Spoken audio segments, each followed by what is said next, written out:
Garden Warfare has had a big impact on my life. It's the first game franchise that I really loved other than Call of Duty, even though this is literally just COD reskinned with Plants and Zombies. I grew up playing this game on the PS3 and watching all my favorite YouTubers play this game, while I begged my mom and my dad to get it for me. This game was huge when it first came out. Everyone and their dog wanted a piece of the action. Now, yesterday marked the day that I started this channel. 3 years of uploading my gaming takes. Now, there were a couple times that I left and I came back, but I wanted to re-look into these games that made my channel to where it was today. So, let's take a look back into one of my favorite games, do my first ever re-review, and rediscover why we all love this game so much. Plants vs. Zombies Garden Warfare is a hero shooter game, but way before Overwatch made the genre oversaturated. There are 4 base classes in the game, including the pea shooter, chomper, cactus, and sunflower on the plant side, and foot soldier, all-star, engineer, and scientist on the zombies. These classes are all very unique and offer different approaches on how to play. To break it down, it's basically just the assault class, melee, healer, sniper, etc. What keeps the player engaged and keep coming back is the variants of those classes that you can unlock via these sticker packs, which are honestly the coolest way a game can give you things. You play matches to get coins and spend those coins on packs. There are packs for different modes that we'll get into later, and there are packs to get new variants, customizations, and perks.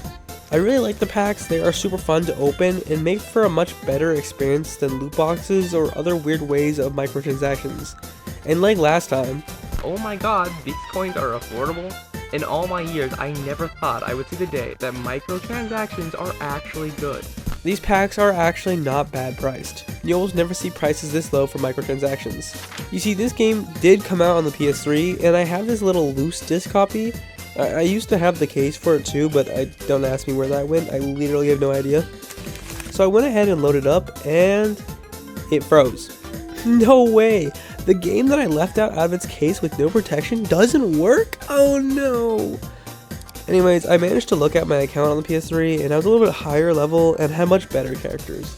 I did though try again, and I actually managed to play for a few minutes, and this game looks great. The graphics are pretty bad, but the game is still alive and kicking with somehow almost more players than the PS4 edition.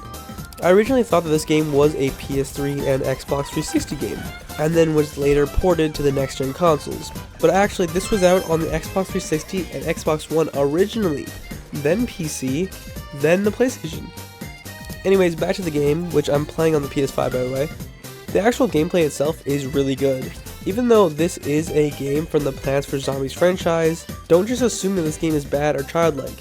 This game is so fun and so competitive, and has a huge fan base that is dedicated. Now, like I said, each base class / character has different variants that you can get from those packs. These variants are things like the Berry Pea Shooter, which gives you more splash damage, or the Centurion Foot Soldier, who shoots single fire and does fire damage, and even an Electric Sunflower. Each variant makes the game more unique and is the sole reason that I kept coming back as a kid. I was never the biggest fan of Plants vs. Zombies. I played the original on the PC and on the DS, but I wasn't in love with it until I played this game. There are a lot of maps to play on and a lot of modes, although the only one we're going to get people playing is Gardens and Graveyards, which is an assault mode where the zombies have to conquer the plants' bases and then attack, and the plants defending them. It's pretty based where the zombies will win almost every garden, but the last garden is always something special like the giant flower or the golf course, where usually the plants will win. There are other modes like the team deathmatch and capture the flag and other ones, but they don't get as many players, so there isn't really a good point going into it. The game doesn't offer much content with no story mode, single player, or anything like that, but in place of all that was the Garden Ops mode, where you fight AI zombies and defend your garden. In this game mode, you can choose to play alone or with friends, which for me makes only one option. You defend 10 rounds only as plants, and every 5 rounds is a boss round where this really sick slot machine comes down and spins what's going to happen.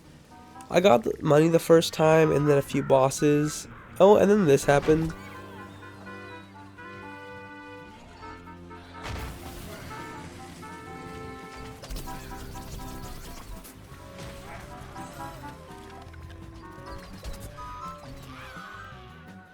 The mode is pretty fun, but honestly it's a little boring with little reason to play.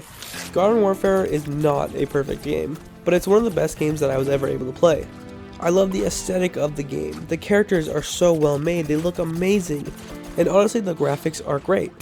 The music is literally top notch, and I'll be using for future videos, and I've also used it in the past. While there is little to do in this game, it's still really fun to play till this day, if you can ignore the sweats that are everywhere. Overall, this game will honestly go down as one of the best starts to a franchise ever. It's so sad what happened to it. I would rank Garden Warfare an A tier game. If it had more single player, it would be 100% an S tier. And if it just had a little bit more content than it did, I'm sure it would get there. But of course there is a sequel we'll need to look at. Thanks for watching, and do not go check out my original Garden Warfare video. Peace.